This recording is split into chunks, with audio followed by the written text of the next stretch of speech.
حضرت عمر दिन को तख्ते हुकूमत पे बैठते थे और उनका तख्त को सोने जबरजद का नहीं था, मस्जिद नबवी की चटाई थी और सारा दिन वहां बैठ के लोगों की बातें सुनते। और जब रात के अंधेरे गहरे होते उमर भेष बदल के मदीने की गलियों का गश्त करते। कहा तुम्हारे घर से धुआं निकल रहा है और बच्चे रो रहे हैं, उनको खाना क्यों नहीं देती?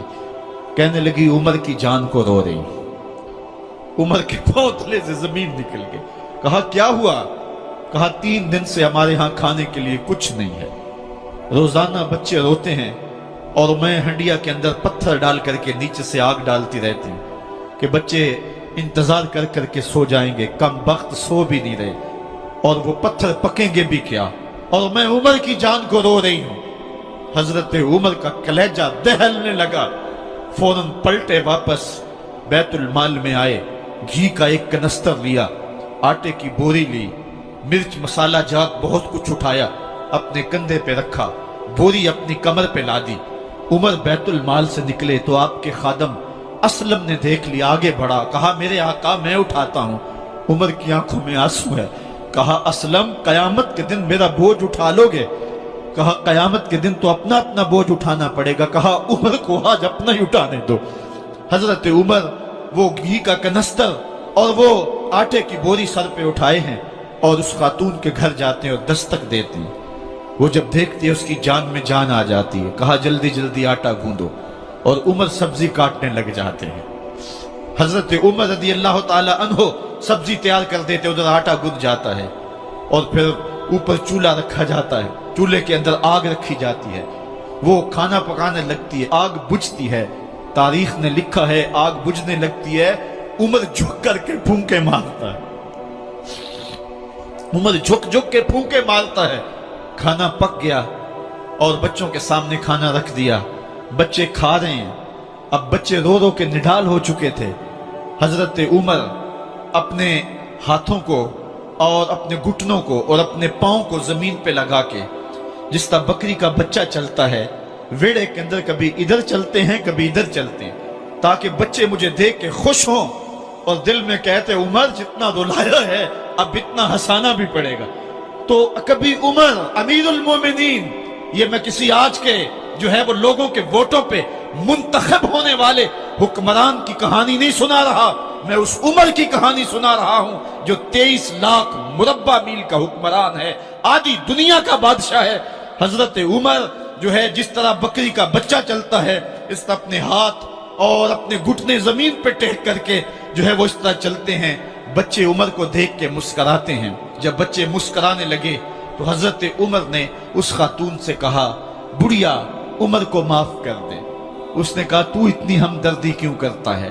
कहा उमर बेचारा बड़ा फंसा हुआ है, फिक्र है उसको यरमूक को, फुस्तात हुलवान की, जब फतह है मिस्र तो तैयारी है ईरान की, आते जाते वफद से मुलाकात भी करता होगा और शब को मालूम हालात भी करता होगा, कांटों में उलझी हुई बेचारे की जान है, नींद उसको भी आती है, आखिर वो इंसान है, मेरी बहन उमर को माफ कर दे। उसने कहा ना ना उमर की बात मेरे सामने न कर, कयामत का दिन होगा, उमर का गिरेबान होगा और मेरा हाथ होगा। जब उसने ये बात कही तो उमर बर्दाश्त न कर सके, बच्चों की तरह बिलक बिलक कर रोने लगे। कहा वो बदनसीब उमर तेरे सामने है, आज ही कहला जो कहना है, कयामत के दिन मुझे माफ रखना। उसने कहा तू उमर है? कहा बदनसीब उमर तेरे सामने खड़ा हूं। मेरे उमर कहते हैं अगर दजला के किनारे एक बकरी का बच्चा भी प्यासा मर गया उसका हिसाब भी उमर से लिया जाएगा। हजरत उमर निकले यरूशलेम में, एक ऊंट है एक गुलाम है, कभी वो सवार होता है कभी आप बारी मुकर्रर की है। जब करीब पहुंचे यरूशलेम के तो उमर की बारी नकेल पकड़ने की और गुलाम की बारी ऊपर सवार होने की आ गई। गुलाम ने कहा आका मैं मर्जी से अपनी बारी छोड़ता हूं, आप आ जाएं, दुश्मनों के मफतूहा इलाके में आ रहे हैं, ताजा ताजा इलाका फतह हुआ है, इस्लाम की शान शौकत जाहिर हो। उमर ने कहा इस्लाम की शान शौकत ऐसे जाहिर नहीं होती है, अपनी बारी पे तुम बैठोगे, अपनी बारी पे मैं बैठूंगा। लोग मुंतजर खड़े हैं। दूर से जब देखा कहा इसकी हैबत से कांपते थे हम, ये तो कोई हबशी लगता है, रंग काला है, होंठ मोटे हैं, इससे तो ज्यादा हसीन इसका गुलाम है जो आगे आगे चल रहा है। हजरत अबू उबैदा ने कहा धोखा खा रहे हो, हमारा आका वो नहीं है जो ऊंटनी के ऊपर सवार है, हमारा आका वो है जो लगाम थामे आगे आगे चल रहा है। हजरत उमर रज़ी अल्लाह ताला अन्हु को आगे बढ़ के जाबिया के मकाम पे हजरत अबू उबैदा बिन जराह ने इस्तिकबाल किया। तो हजरत उमर आगे बढ़े और उन्होंने आगे बढ़ करके हजरत अबू उबैदा के दोनों कंधों पे हाथ रखा। और सुनो हजरत उमर ने क्या कहा, कहा ला इलाहा इल्लल्लाह इन्ना कुन्ना अज़ल्ला कौमिन फ़अअज़्ज़नल्लाहु बिल इस्लाम। कहा कि ला इलाहा इल्लल्लाह, ए अबू उबैदा बिन जराह, हम एक जलील कौम थे और अल्लाह ने हमें इस्लाम की वजह से इज्जत अता की है। और मैं तुम्हें एक तारीख साज बात कहने लगा हूं, और वो ये है कि जब तक हम इस इज्जत वाले इस्लाम के दामन को थामे रहेंगे हमारी इज्जत कायम रहेगी, और जब इस्लाम के अलावा किसी और जगह से इज्जत ढूंढेंगे तो रुस्वा करके रख दिए जाएंगे। ये है वो खुलासा जो हजरत उमर ने उम्मतों के उरूज व ज़वाल का बयान किया है। इस उम्मत को जो खैरात मिली है तख्तो ताज की, वो पेंटागून से नहीं मिली, वो वाशिंगटन से नहीं मिली, वो व्हाइट हाउस से नहीं मिली, वो मोहम्मद अरबी के जोड़ों का सदका मिली है।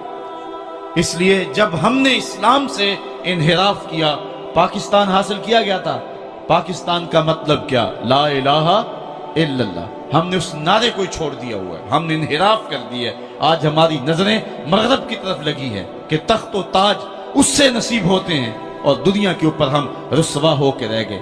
हमारी पस्ती, हमारी ज़बूहाली, हमारी जिल्लत का सबब यह है कि जिस जगह से हमें इज्जत मिली थी हमने वो मरकज ही छोड़ दिया है। उस मरकज हयात को, उस मरकज जिंदगी को, उस मरकज इज्जत को हमने छोड़ दिया है, और दुनिया के ऊपर हम रुस्वा हो रहे हैं। इन्हीं हजरत उमर की कहानी है। वादी तहामा से गुजर रहे थे कि बच्चों की तरह बिलक बिलक के रोने लगे। कहा उमर जवान आदमी हो और बच्चों की तरह बिलक के रो रहे हो। कहा तुम नहीं जानते, मुझे बचपन की कहानी याद आ गई। कहा क्या कहानी है? कहा यही अर्ज तहामा थी। मेरे बाप खत्ताब ने मुझे 5 ऊंट दिए थे, कहा इन्हें लाइन में खड़ा करो सीधा। मैं आगे वाला सीधा करता था, पीछे वाला टेढ़ा हो जाता, पीछे वाला सीधा करता, आगे वाला टेढ़ा हो जाता। मेरे बाप खत्ताब ने मुझे बड़ा मारा।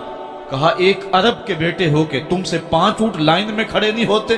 कहा एक जमाना उमर पे वो था कि इससे 5 ऊंट लाइन में खड़े नहीं होते थे, और आज शरक से लेकर गरब तक 23 लाख मुरब्बा मील की हुक्मरानी और इंसान भी लाइन में खड़े हैं। ये मोहम्मद अरबी के जोड़ों का सदका नहीं है तो और क्या है? उमर से तो 5 ऊंट लाइन में खड़े नहीं होते थे। मज़ीद नई वीडियोस के लिए मेरे चैनल को सब्सक्राइब करें और बेल आइकन ज़रूर दबाएं।